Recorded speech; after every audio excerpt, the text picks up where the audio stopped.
नमस्कार, आप देख रहे हैं डीडी न्यूज। आपके साथ मैं हूं पराक्रम सिंह शेखावत। हमारे विशेष कार्यक्रम नेशन टू नेशन में आपका स्वागत है, जहां सरहदों के पार की हर हलचल पर रहती है हमारी पैनी नजर। आज हम आपको सीधा जोड़ेंगे दुनिया की सबसे बड़ी सुर्खियों से। वो फैसले जो बदल रहे हैं वैश्विक समीकरण, और वो घटनाएं जिन्होंने पूरे हफ्ते अंतर्राष्ट्रीय मंच पर मचाई हलचल। खबर सिर्फ हेडलाइन नहीं होगी, हर पहलू, हर रणनीति, हर असर, ग्राउंड जीरो के हालात, अंतर्राष्ट्रीय समुदाय की प्रतिक्रिया, वो भी तथ्यों के साथ, विश्लेषण के साथ और सबसे सटीक दृष्टिकोण के साथ। तो आइए नजर डालते हैं सबसे पहले आज की 3 बड़ी खबरों पर, जिन पर विस्तार से हमारी बात होगी। सबसे पहले बात करेंगे ईरान की, जिसने खुलकर कहा है कि टारगेट लॉक। ईरान ने कहा है कि अगर अमेरिका ने ईरानी जहाजों पर हमले बंद नहीं किए तो वो पलटवार करेगा।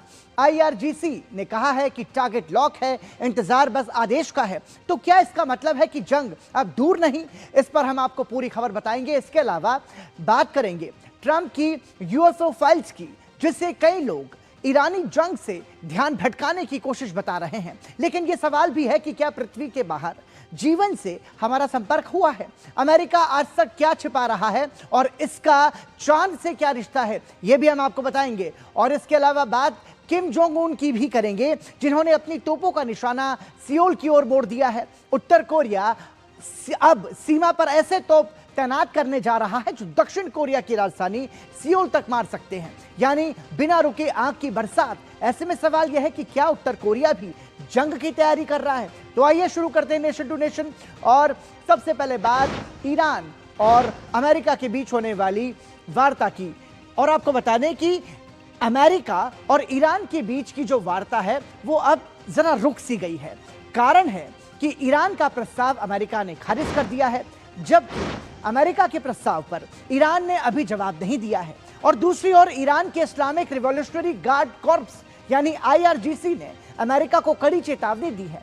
IRGC की नौसेना कमांड ने एक्स पर पोस्ट करते हुए लिखा कि अगर फारस की खाड़ी या हॉर्मुज स्ट्रेट में ईरानी तेल टैंकर्स और व्यापारिक जहाजों पर फिर से हमला हुआ तो अमेरिकी ठिकानों और सैन्य जहाजों पर भारी हमला किया जाएगा। हमारी मिसाइल्स और ड्रोन पहले से ही अमेरिकी ठिकानों और दुश्मन के जहाजों पर लॉक हो चुके हैं और अब सिर्फ हमला करने के आदेश का इंतजार है। यानी वार्ता पर सस्पेंस के बीच युद्ध के बादल फिर से मंडरा रहे हैं। और इन सब के बीच में सवाल यह है कि क्या फिर से बारूद बरसेगा? सबसे महत्वपूर्ण बात यह है कि क्या यह वार्ता सफल होगी? ऐसे में इसके यदि समीकरण को समझने की कोशिश करें तो उनमें यह है कि पिछले कुछ दिनों ईरान और अमेरिका के बीच तनाव बढ़ा है। IRGC ने अमेरिका को कड़ी चेतावनी दी है और ईरानी तेल टैंकर्स पर हमला न करने की ये चेतावनी दी गई है। हमला हुआ तो हम जवाब देंगे, यह IRGC का कहना है। हमारी मिसाइल्स दुश्मन के जहाजों पर लॉक है, ये IRGC ने कहते हुए कहा है कि हमने पहले से टारगेट सेट करके रखा हुआ है, हम सिर्फ आदेश का इंतजार कर रहे हैं। और अमेरिका ने 14 पॉइंट वाला ड्राफ्ट तैयार किया है। ईरान के जवाब का इंतजार कर रहा है अमेरिका ने दावा किया है कि 70 से ज्यादा जहाजों को उसने रोका हुआ है। ऐसे में तल्खी भी है और इस तल्खी के बीच में अब बातचीत भी होनी है। तो सवाल यही है कि ये वार्ता आखिर सफल होगी या फिर नहीं। अमेरिका ईरान पर जल्द समझौते का दबाव बना रहा है, तो ईरान ने कहा है कि हम फैसला अपने अनुसार ही करेंगे, यानी कि हम किसी दबाव में और किसी प्रभाव में कोई काम नहीं करेंगे। इस्माइल बघई ईरान के विदेश मंत्रालय के प्रवक्ता हैं। अमेरिकी प्रस्ताव अभी समीक्षा के दौर में है, ऐसा बोल रहे हैं। और साथ ही उन्होंने कहा है कि सही समय पर इसका जवाब दिया जाएगा। हम अमेरिका की समय सीमा नहीं मानते, ईरान अपना काम अपने तरीके से ही करेगा। और इस बीच अमेरिकी विदेश मंत्री मार्को रूबियो ने कहा है कि हम शांति चाहते हैं। We remain prepared to play that role if it can be productive. We don't want to waste our time and invest time and energy in an effort that's not moving forward. But if we see an opportunity to act as a mediator that brings both sides closer to a peace deal, we'd like to see it. Our position at the end of the day is that this war is a tragedy. Both sides are paying a very heavy price for it, both economic and obviously at a human level. It's destructive. We're against it. And anytime you tell me about strikes and people, or every time I hear about these things, it just reminds us of why this war needs to end. And while we're prepared to play whatever role we can to bring it to a peaceful diplomatic resolution, unfortunately, right now those efforts have stagnated, but we always stand ready if those circumstances change. वहीं Britain ने कहा है कि वो अपने युद्धपोत HMS dragon को मध्य पूर्व में तैनात कर रहा है। ये तैनाती हॉर्मुज़ जलडमरू मध्य में जहाजों की सुरक्षा के लिए एक संभावित बहुराष्ट्रीय प्रयास की तैयारी के तौर पर की जा रही है, जिसे हालात सामान्य होने पर शुरू किया जाएगा। एचएमएस ड्रैगन, जो एक एयर डिफेंस डिस्ट्रॉयर है, को मार्च में पूर्वी भूमध्य सागर में भेजा गया था। यह तैनाती ईरान युद्ध शुरू होने के तुरंत बाद साइप्रस की रक्षा में मदद करने के लिए की गई थी। यह कदम फ्रांस द्वारा अपने कैरियर स्ट्राइक ग्रुप को दक्षिणी लाल सागर में तैनात करने के बाद उठाया गया है। ब्रिटेन के रक्षा मंत्रालय के एक प्रवक्ता ने कहा, एचएमएस ड्रैगन की पहले से की गई ये तैनाती ये सुनिश्चित करेगा कि ब्रिटेन, यूके और फ्रांस के संयुक्त नेतृत्व वाले एक बहुराष्ट्रीय गठबंधन के हिस्से के तौर पर हालात सामान्य होने पर इस जलडमरू मध्य को सुरक्षित करने के लिए तैयार रहें। और आइए बढ़ते हैं आगे और अब बात करेंगे ट्रंप के उस फैसले की जिसने दुनिया में नई चर्चा शुरू कर दी है। अमेरिका ने यूएफओ से जुड़ी कई फाइल्स को सार्वजनिक कर दिया है, जिस पर पूरी दुनिया में चर्चा शुरू हो गई है। ट्रंप प्रशासन ने सैकड़ों नए वीडियोस और फोटोज और पुराने सरकारी रिकॉर्ड सार्वजनिक किए हैं। एफबीआई के डिस्क्वालिफाइड दस्तावेजों में लिखा गया है कि 1960 के दशक में कुछ लोगों ने यूएफओ से छोटे कद के रहस्यमय जीवों को बाहर निकलते देखने का दावा किया था। एफबीआई रिकॉर्ड में ये भी लिखा गया है कि कुछ गवाहों ने दावा किया कि उन्होंने इन ऑब्जेक्ट्स से बाहर निकलने वाले क्रू मेंबर्स को भी देखा है। रिपोर्ट के मुताबिक इन जीवों की लंबाई करीब 3.5 से 4 फीट बताई गई। गवाहों ने कहा है कि वो स्पेस सूट और हेलमेट जैसे कपड़े पहने हुए थे। एफबीआई के दस्तावेजों में यह भी कहा गया है कि 1965 में दुनिया भर में सबसे ज्यादा यूएफओ देखे जाने की घटनाएं दर्ज हुई थी। और यह भी समझना होगा कि यहां पर ऐसा नहीं है कि यूएफओ के मामले पर यह पहली बार बात हो रही है या इस तरीके के मामले पहली बार सामने आए हैं। आपको बताते हैं कि रोजवेल घटना, जो कि अमेरिका की है, यह इतिहास की सबसे प्रसिद्ध यूएफओ घटना मानी जाती है। न्यू मैक्सिको के रोजवेल में एक रहस्यमयी वस्तु क्रैश हुई थी। शुरुआत में सेना ने इसे फ्लाइंग डिस्क बताया, लेकिन बाद में इसे केवल एक मौसम संबंधी गुब्बारा कहकर बात को दबा दिया गया, जिससे कॉन्स्पिरेसी थ्योरीज को बल मिला। इसके अलावा रैंचेलम फॉरेस्ट घटना ब्रिटेन की यह घटना है। इसे ब्रिटेन का रोजवेल भी कहा जाता है। सफोक के रैंचेलम जंगल में अमेरिकी वायुसेना के जवानों ने चमकती रोशनी और एक त्रिकोणीय धात्विक वस्तु देखने का दावा किया। घटनास्थल पर सामान्य से 10 गुना अधिक रेडिएशन पाया गया था। फिनिक्स लाइट्स अमेरिका, यह अमेरिका की घटना वर्ष 1997 की है। यह इतिहास में सबसे बड़े पैमाने पर देखी गई यूएफओ घटनाओं में से एक है। एरिजोना के आकाश में हजारों लोगों ने वी आकार में सजी हुई एक विशाल रोशनी को चुपचाप उड़ते हुए देखा था। इसके अलावा टिक टैक यूएफओ अमेरिका की 2004 की यह घटना आधुनिक युग की सबसे विश्वसनीय घटनाओं में से एक मानी जाती है, क्योंकि इसके पुख्ता वीडियोस मौजूद हैं। अमेरिकी नौसेना के पायलट्स ने कैलिफोर्निया के तट पर टिक टैक कैंडी के आकार की एक वस्तु देखी, जो अविश्वसनीय गति से उड़ रही थी और बिना किसी इंजन के दिशा बदल रही थी। इसके अलावा वेस्ट्रॉल हाई स्कूल घटना, जो कि ऑस्ट्रेलिया की घटना है। मेलबर्न के एक स्कूल में 200 से अधिक छात्रों और शिक्षकों ने एक तश्तरी नुमा यान को पास के मैदान में उतरते और फिर तेजी से उड़ते हुए भी देखा। इसके अलावा एरियल स्कूल की घटना, जो कि जिम्बाब्वे की है, ये रूबा के एरियल स्कूल में करीब 60 बच्चों ने दावा किया कि उन्होंने स्कूल के पास कुछ यान उतरते हुए देखे और उनसे बाहर निकले छोटे कद के रहस्यमय जीवों से संवाद भी किया। मतलब यहां पर तो इन्होंने उनसे बातचीत भी कर ली, जिन्हें यूएफओ बताया जा रहा है। इन सब के बीच जानकारों का मानना है कि इन वीडियोस में कई जानकारियों को छिपाया गया है, इसीलिए अभी कुछ भी कहना जल्दबाजी होगी और मुश्किल भी। A lot of the files that we have are old files from the FBI that were released years ago, and some of them dating back to the 40s and 50s. And the videos, which I was most interested in, are really not particularly interesting.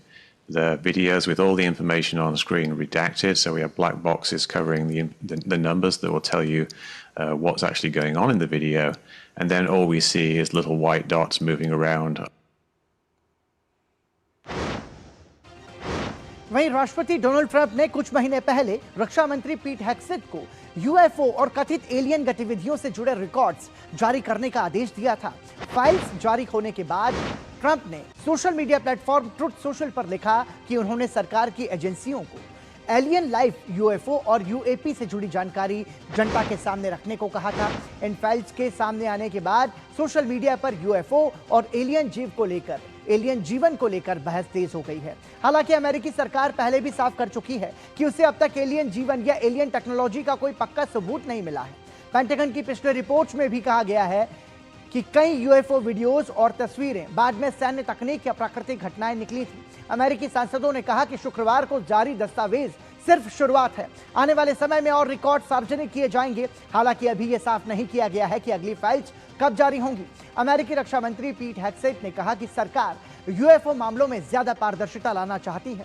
सरकार का कहना है कि जनता को ज्यादा से ज्यादा जानकारी उपलब्ध कराई जाएगी ताकि लोग खुद तय कर सकें कि इन घटनाओं का क्या मतलब है। कुछ दस्तावेजों के हिस्सों को गवाहों की पहचान और संवेदनशील सैन्य ठिकानों की जानकारी छिपाने के लिए ब्लैकआउट किया गया है। हालांकि अधिकारियों का कहना है कि घटनाओं से जुड़ी कोई महत्वपूर्ण जानकारी रोकी नहीं गई।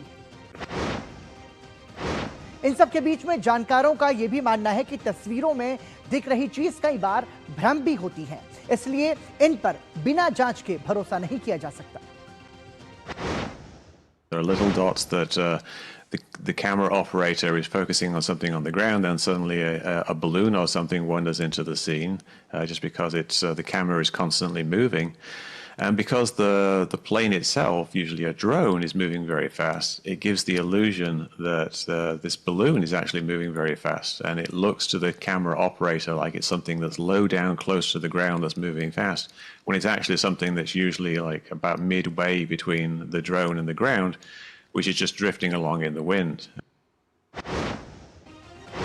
पेंटागन के यूएफओ से जुड़ी फाइल्स जारी करने के बीच जेमिनी 7 अंतरिक्ष यात्री फ्रैंक बोरमेन की 1965 की नासा की ऑडियो रिकॉर्डिंग भी जारी की गई है। Gemini 7 here, Houston 98. Loud and clear. 7, go ahead. Have bogey at 10 o'clock high. This is Houston. Say again, 7. So we have a bogey at 10 o'clock high. Roger. Gemini 7, is that the booster or is that an actual sighting? Oh, what? Say again, 7. Okay, we have several, looks like the 3 up here, actual sighting. You have any more information, estimated distance or size? And we also have the booster in sight. In files में सबसे ज्यादा चर्चा NASA के Apollo mission से जुड़ी तस्वीरों और अंतरिक्ष यात्रियों की बातचीत को लेकर हो रही है। जारी दस्तावेजों में नासा के अपोलो 12 और अपोलो 17 मिशन से जुड़ी तस्वीरें और बातचीत के रिकॉर्ड्स भी शामिल हैं। एक तस्वीर में चांद की सतह के ऊपर आसमान में 3 रहस्यमयी बिंदु दिखाई देने का दावा किया गया है। सबसे दिलचस्प हिस्सा अपोलो 17 मिशन का ट्रांसक्रिप्ट माना जा रहा है। इसमें अंतरिक्ष यात्री उड़ान के दौरान अंतरिक्ष यान के पास चमकती चीजें दिखने की बात करते सुनाई दे रहे हैं। तो ये चांद का रहस्य है और चांद पर रहस्यमय यूएफओ दिखने का दावा ये किया गया है। नासा के अपोलो मिशन से जुड़ी तस्वीरें जो हैं वो सार्वजनिक की गई हैं। चांद के ऊपर 3 रहस्यमय बिंदु अंतरिक्ष यान के पास चमकते हुए दिखाई दे रहे हैं और ये बात भी कही जा रही है कि ये प्रामाणिक है, इन्हें यूएफओ गतिविधि से जोड़कर भी देखा जा रहा है। तो चांद के ऊपर 3 रहस्यमयी बिंदुओं की इस घटना ने और इन तस्वीरों ने बहस छेड़ दी है। ऐसे में सवाल यह है कि क्या यही कारण है कि दुनिया की महाशक्तियां एक बार फिर से चांद पर पहुंचने की होड़ में है। अमेरिका और चीन 2031 तक चांद पर पहुंचना चाहते हैं।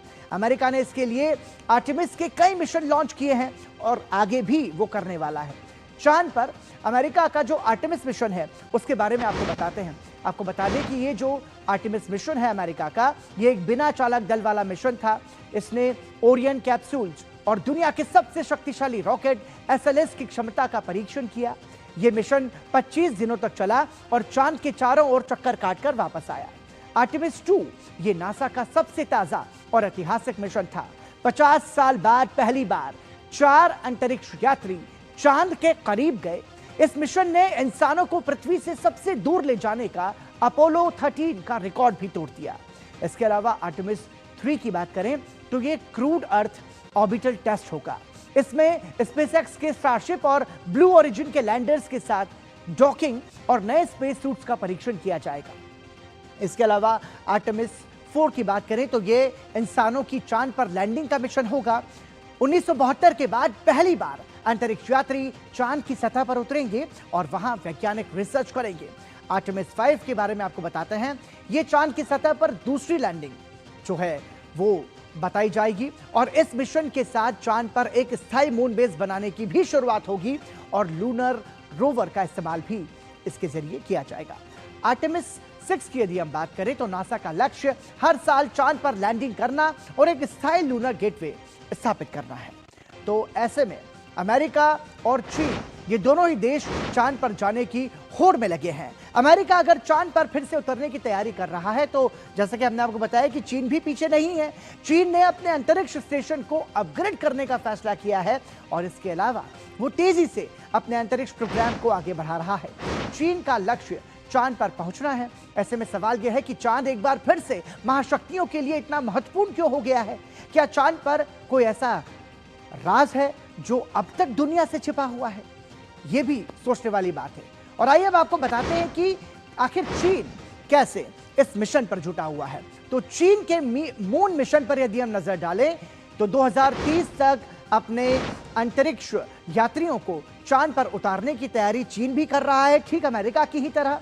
चांद पर स्थायी बेस बनाने की तैयारी भी चाइना पूरे जोर शोर से कर रहा है। लूनर लैंडिंग फेज के बुनियादी ढांचे पर बहुत तेजी से काम कर रहा है चीन। इसके अलावा वेनचांग स्पेस लॉन्च सेंटर में लूनर मिशन के लिए काम लगातार जारी है। चीन रूस के साथ मिलकर ILRS भी बना रहा है।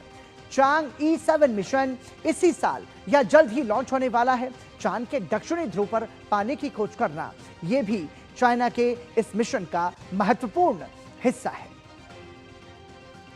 और इसके बाद और आइए बढ़ते हैं आगे और बात कर लेते हैं पाकिस्तान की। आतंकवाद को पूरी दुनिया में फैलाने वाला पाकिस्तान अब एक और मामले में तेजी से पहचान बना रहा है।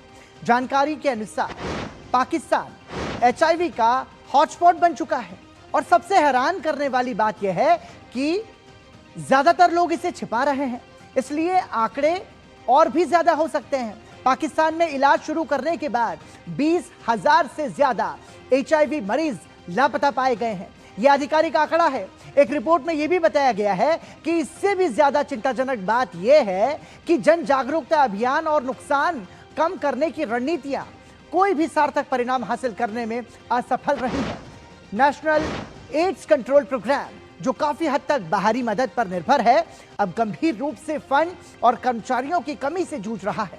यानी पाकिस्तान में HIV अब विस्फोटक हालात में है और आंकड़ों में समझिए कि हालात पाकिस्तान में कितने गंभीर हैं। पाकिस्तान में HIV के 84,000 पंजीकृत मामले हैं। 20,000 से ज्यादा मरीज लापता हो चुके हैं और पाकिस्तान में संक्रमण फैलने की आशंका लगातार बढ़ती जा रही है। 15 वर्षों में नए संक्रमणों में 200% की वृद्धि हुई है। 2010 में 16,000 से बढ़कर 2024 में पाकिस्तान में HIV के जो मामले हैं, सक्रिय मामले, वो 48,000 नए संक्रमणों की संख्या जो है वो पाए गए हैं। और 2010 में 530 ये थी जो संख्या थी HIV संक्रमितों की और 2023 में नए संक्रमणों की संख्या 1800 है। मतलब देखिए जरा पाकिस्तान की स्थिति, मतलब एक तरफ तो आतंकवाद के दंश से वो परेशान था और अब पाकिस्तान में HIV यानी कि एड्स के रिकॉर्ड मामले बढ़ते ही जा रहे हैं।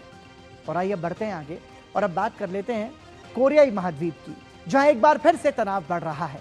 उत्तर कोरिया ने शुक्रवार को कहा कि वो इस साल लंबी दूरी की ऐसी नई तोप प्रणालियां तैनात करेगा जो दक्षिण कोरिया की राजधानी क्षेत्र पर हमला करने में सक्षम होंगी। यह ऐलान दक्षिण कोरिया के लिए बड़ा खतरा है क्योंकि उत्तर कोरिया लगातार अपने बेड़े में आधुनिक हथियार शामिल कर रहा है और दुनिया को संदेश दे रहा है कि उस पर हमला बड़ी गलती साबित होगी।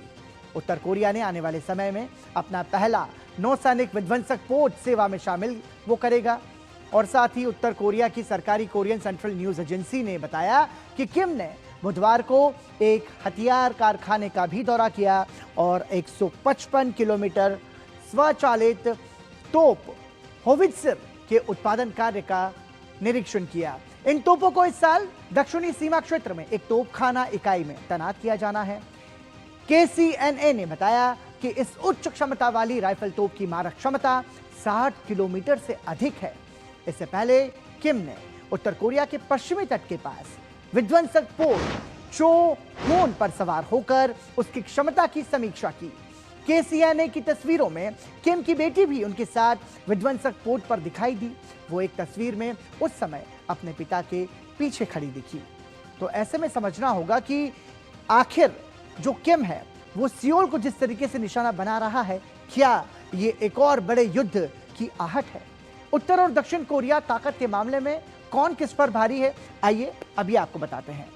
तो यदि तुलना की जाए कि कौन कितना शक्तिशाली, यानी उत्तर कोरिया और दक्षिण कोरिया में किसका पलड़ा भारी, तो आपको बता दें कि जो सक्रिय सैनिक की यदि हम तुलना करें उत्तर कोरिया और दक्षिण कोरिया के बीच में, तो उत्तर कोरिया के पास में एक तरीके से 13 लाख सक्रिय सैनिक हैं और दक्षिण कोरिया के पास में 5 लाख। रिजर्व सैनिक की बात करें तो 6 लाख जो है वो उत्तर कोरिया के पास हैं, दक्षिण कोरिया के पास में 31 लाख रिजर्व सैनिक हैं। रक्षा बजट जो है वो $4 बिलियन का बजट उत्तर कोरिया का है, तो दक्षिण कोरिया का 45 से 50 बिलियन डॉलर। परमाणु हथियार की बात करें तो परमाणु हथियार उत्तर कोरिया के पास में एक तरीके से 50 है, तो दक्षिण कोरिया के पास 100। और ये भी बता दें कि मुख्य टैंक की यदि हम बात करें तो 6000 जो टैंक हैं वो एक तरीके से उत्तर कोरिया के पास है और दक्षिण कोरिया के पास में जो है वो 5000 है। आर्टिलरी तोपे की बात करें तो 10,000 उत्तर कोरिया के पास में, 6,000 दक्षिण कोरिया के पास में। लड़ाकू विमानों की बात करें तो 500 पुराने मेग 21-29 उत्तर कोरिया के पास में और दक्षिण कोरिया के पास में 400 से ज्यादा F-35, F-15K, KF-21 ये उनके पास में विमान है। और पनडुब्बी की बात करें तो 70 से 80 पुरानी तकनीक की जो पनडुब्बी है वो उत्तर कोरिया के पास में, जबकि 20 पनडुब्बियां दक्षिण कोरिया के पास में। और आधुनिक साइलेंट विमान वाहक पोत की बात करें तो उत्तर कोरिया के पास में एक भी नहीं है, दक्षिण कोरिया के पास ये भी 2 है। हेलीकॉप्टर कैरियर LPH होल की बात करें तो उत्तर कोरिया की एक तरीके से उत्तर कोरिया की आधुनिक नहीं लेकिन बड़ी सेना है। और इन सब के बीच में दक्षिण कोरिया की यदि तुलना करें तो दक्षिण कोरिया के पास में एक तरीके से आधुनिक भी है और उसके पास में जो हथियार हैं वो भी तुलनात्मक रूप से बहुत ज्यादा है। उत्तर कोरिया की ताकत पर अब नजर डालते हैं। दुनिया की चौथी सबसे बड़ी सेना है उत्तर कोरियाई सेना। सेना में 12.8 लाख सक्रिय सैनिक हैं, 6 लाख रिजर्व सैनिक भी मौजूद हैं, 50 से 100 के बीच परमाणु हथियार हो सकते हैं। वासोंग 18 अमेरिका तक मार कर सकती है और थल सेना में 6000 से ज्यादा टैंक भी मौजूद हैं। वायुसेना में 900 से ज्यादा विमान है और नौसेना में 500 से ज्यादा जहाज और पनडुब्बियां हैं। जीडीपी का लगभग 25% उत्तर कोरिया एक तरीके से वो अपनी सेना पर खर्च करता है। तो यहां पर उत्तर कोरिया तुलनात्मक रूप से दक्षिण कोरिया पर भारी नजर आ रहा है। ईरान पर हमले के बाद से ही उत्तर कोरिया लगातार अभ्यास और परीक्षण कर रहा है। इस दौरान किम की बेटी को भी उनके साथ देखा जा सकता है। कुछ दिन पहले किम की अपनी बेटी के साथ टैंक पर तस्वीर सामने आई है। दक्षिण कोरिया की खुफिया सेवा ने पिछले महीने कहा था कि किम की बेटी को उनकी उत्तराधिकारी माना जा रहा है और